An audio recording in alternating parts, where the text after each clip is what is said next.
हे गणपति प्यारे, भोलेनाथ की आंखों के तारे, मेरी आंखों में बसी आपकी सुंदर मूरत, किरणों जैसे चमके आपकी प्यारी सूरत। आप सभी माताओं और बहनों को संकटा चौथ की ढेर सारी शुभकामनाएं। संकट चतुर्थी के दिन महिलाएं सुख सौभाग्य संतान की समृद्धि के लिए और उनकी कल्याण की इच्छा को रखकर इस व्रत को करती है। पद्म पुराण के अनुसार इस व्रत को स्वयं भगवान गणेश ने मां पार्वती को बताया था। वैसे तो हर महीने कृष्ण पक्ष की चतुर्थी गणेश चतुर्थी कहलाती है, लेकिन माघ मास की चतुर्थी तिल संकटा चौथ के नाम से जानी जाती है। पद्म पुराण के अनुसार आज ही के दिन कार्तिकेय के साथ पृथ्वी की परिक्रमा लगाने की प्रतिस्पर्धा में उन्होंने पृथ्वी के बजाय भोलेनाथ और मां पार्वती की 7 बार परिक्रमा की थी। तब शिव जी ने प्रसन्न होकर देवों में प्रमुख मानते हुए उनको प्रथम पूज्य का अधिकार दिया था। आज की वीडियो में आप श्रवण करेंगे तिल संकटा चौथ व्रत की कथा। तो आइए सर्वप्रथम श्री गणेश जी की वंदना से आज की वीडियो का आरंभ करती हूँ। गजाननं भूतगणादिसेवितं कपित्थजम्बूफलचारुभक्षणम् उमासुतं शोकविनाशकारकं नमामि विघ्नेश्वर पादपंकजम्। इस वंदना के बाद भालचंद्र गणेश का ध्यान करके पुष्प अर्पित करें। पूरे दिन मन ही मन श्री गणेश जी के नाम का जप करें। सूर्यास्त के बाद स्नान करके स्वच्छ वस्त्र को धारण करें। अब विधि पूर्वक गणेश जी का पूजन करें। एक कलश में जल भरकर रखें, धूप दीप अर्पित करें। नैवेद्य के रूप में तिल तथा गुड़ के बने हुए लड्डू, शकरकंद, गुड़ तथा घी को अर्पित करें। यह नैवेद्य रात्रि भर बांस के बने हुए टोकरी, जिसे आप डलिया भी कहते हैं, उसमें ढक कर यथावत रख दिया जाता है। पुत्रवती स्त्रियां पुत्र की सुख समृद्धि के लिए व्रत रखती है। इस ढके हुए नैवेद्य को पुत्र ही खोलता है तथा भाई बंधुओं में बांटता है। ऐसी मान्यता है कि इससे भाई बंधुओं में आपसी प्रेम भावना भी वृद्धि होती है। अलग अलग जगहों पर अलग अलग प्रकार से तिल और गुड़ के लड्डू बनाए जाते हैं। तिल के लड्डू बनाने के लिए जिन लोगों को नहीं पता है, वो तिल को भूनकर गुड़ की चाशनी में मिलाया जाता है। फिर तिलकुट या कुछ का बनाकर उसे एक लड्डू के आकार में डाला जाता है। गणेश पूजन के बाद चंद्रमा को कलश से अर्घ अर्पित करें, धूप दीप दिखाएं। चंद्रदेव से अपने घर परिवार की सुख और शांति के लिए प्रार्थना करें।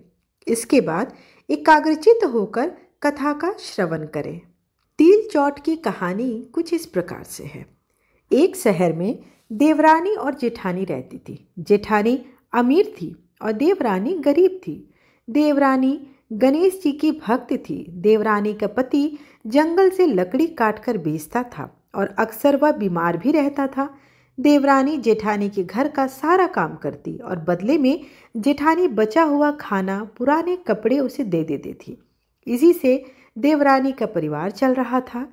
माघ महीने में देवरानी ने तिल चौथ का व्रत किया। 5 आने का तिल व गुड़ लाकर तिलकुटा बनाया। पूजा करके तिल चौथ की कथा सुनी और तिलकुटा के छींके में रख दिया और सोचा कि चांद उगने पर पहले तिलकुटा और उसके बाद ही कुछ खाएगी। कथा सुनकर वह जेठानी यहाँ चली गई। खाना बनाकर जेठानी के बच्चों से खाना खाने को कहा तो बच्चे बोले, माँ ने व्रत किया है और माँ भूखी है। जब माँ खाना खाएगी हम भी तभी खाना खाएंगे। जेठ जी को खाना खाने को कहा तो जेठ जी बोले, मैं अकेला नहीं खाऊंगा, जब चांद निकलेगा तब सब साथ में खाएंगे, तभी मैं खाऊंगा। जेठानी ने उसे कहा कि आज तो किसी ने भी अभी तक खाना नहीं खाया, तुम्हें कैसे दे दूं? तुम सुबह सवेरे ही बचा हुआ खाना लेकर जाना। देवरानी के घर पर पति बच्चे सब आस लगाए बैठे थे। आज तो त्योहार है, इसलिए कुछ पकवान आदि तो खाने को मिलेगा ही।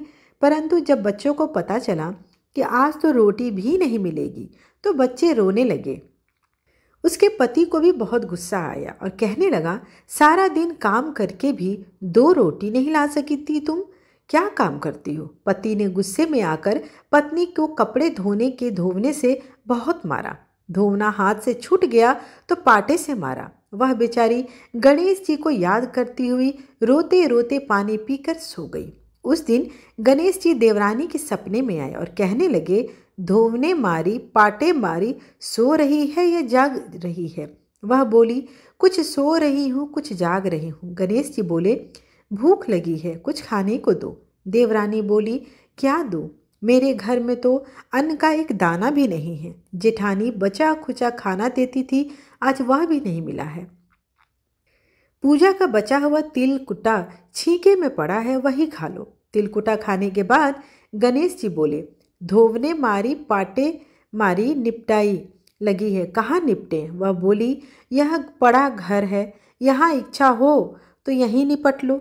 फिर गणेश जी बच्चे की तरह बोले, अब कहाँ पोछूं। नींद में मग्न अब देवरानी को बहुत गुस्सा आया कि कब से तंग किए जा रहे हैं। बोली, मेरे सर को पोछो। और कहा पोछोगे। सुबह जब देवरानी उठी तो यह देखकर हैरान हो गई। पूरी घर हीरे मोती से जगमगा रहा था। सिर पर जहाँ विनायक जी पोछनी कर गए, वे वहाँ हीरे के टीके व बिंदी जगमगा रहे थे। उस दिन देवरानी जेठानी के यहाँ काम करने नहीं गई। बड़ी देर के बाद देखने के बाद जेठानी के बच्चों को देवरानी को बुलाने भेजा। जेठानी ने सोचा, कल खाना नहीं दिया इसलिए शायद देवरानी बुरा मान गई है।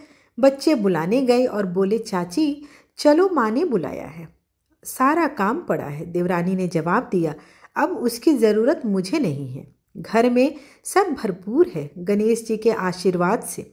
बच्चों ने घर जाकर माँ को बताया कि चाची का तो पूरा घर हीरे मोतियों से जगमगा रहा है। जेठानी आश्चर्यचकित हो गई और दौड़ती हुई देवरानी के पास गई और पूछा कि यह सब कैसे हुआ। देवरानी ने उसके साथ जो कुछ भी हुआ वो सारी बातें उससे बता दी। घर लौटकर जेठानी अपने पति से कहा कि आप मुझे धोवने और पाटे से मारो। उसका पति बोला कि भली मानस, मैंने तुम पे कभी भी हाथ नहीं उठाया, मैं तुम्हें धोवने और पाटे से कैसे मार सकता हूँ। वह नहीं मानी और जिद करने लगी। मजबूरन पति को उसे मारना पड़ा। उसने ढेर सारा घी डालकर चूरमा बनाया और छींके में रखकर सो गई। रात को चौट विनायक जी सपने में आए और कहने लगे, भूख लगी है, क्या खाऊं। जेठानी ने कहा, हे गणेश जी महाराज, मेरी देवरानी के यहाँ तो आपने सूखा तिलकुटा खाया था, मैंने तो झरते घी का चूरमा बनाकर आपके लिए छींके में रखा है। फल और मेवे भी रखे हैं, जो चाहे आप खा लीजिए। बाल स्वरूप गणेश जी बोले, अब निपटे कहाँ। जेठानी बोली, उसके यहाँ तो टूटी फूटी झोपड़ी थी, मेरे यहाँ तो कंचन के महल है, जहाँ चाहो निपटो। फिर गणेश जी ने पूछा, अब पोछूं कहाँ। जेठानी बोली, मेरे ललाट पर बिंदी लगाकर पोछ लो। धन की भूखी जेठानी सुबह बहुत जल्दी उठकर सोचा, घर हीरे जवाहरात से तो भर चुका होगा, पर देखा तो पूरे घर में गंदगी फैली हुई थी, तेज बदबू आ रही थी। उसके सिर पर भी बहुत सारा गंदा लगा हुआ था। उसने कहा, हे गणेश जी महाराज, यह आपने क्या किया। मुझसे रूठे और देवरानी पर टूटे। जेठानी ने घर और की सफाई करने की बहुत कोशिश करी, परंतु गंदगी और ज़्यादा फैलती गई। जेठानी के पति को जब मालूम चला तो वह भी गुस्सा हुआ और बोला, तेरे पास इतना सब कुछ था, फिर भी तेरा मन नहीं भरा। परेशान होकर चौट के गणेश जी से मदद की विनती करने लगी। गणेश जी ने कहा, देवरानी से जलन के कारण तूने जो किया था यह उसी का परिणाम है।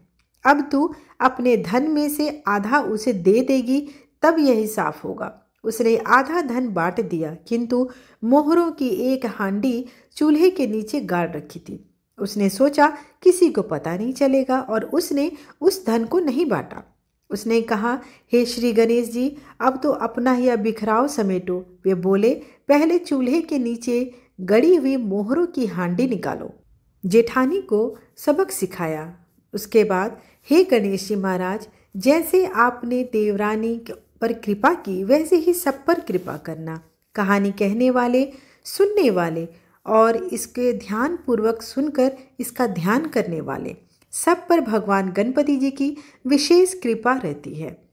प्रेम से बोलो गणेश जी महाराज की जय। आइए भगवान गणेश जी की आरती करते हैं।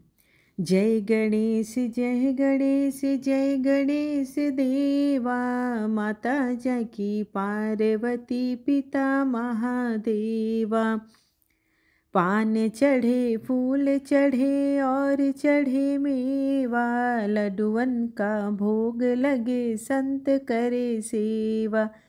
जय गणेश जय गणेश जय गणेश देवा, माता जाकी पार्वती पिता महादेवा।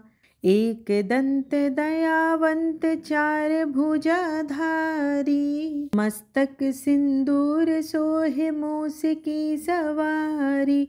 अंधन को आँख देत कोढ़िन को काया, बांझन को पुत्र देत निर्धन को माया। विघ्न हरन मंगल करन काटत सकल कलेशा, सारंपली सुमरिये गौरी पुत्र गणेशा। जय गणेश जय गणेश जय गणेश देवा, माता जाकी पार्वती पिता महादेवा।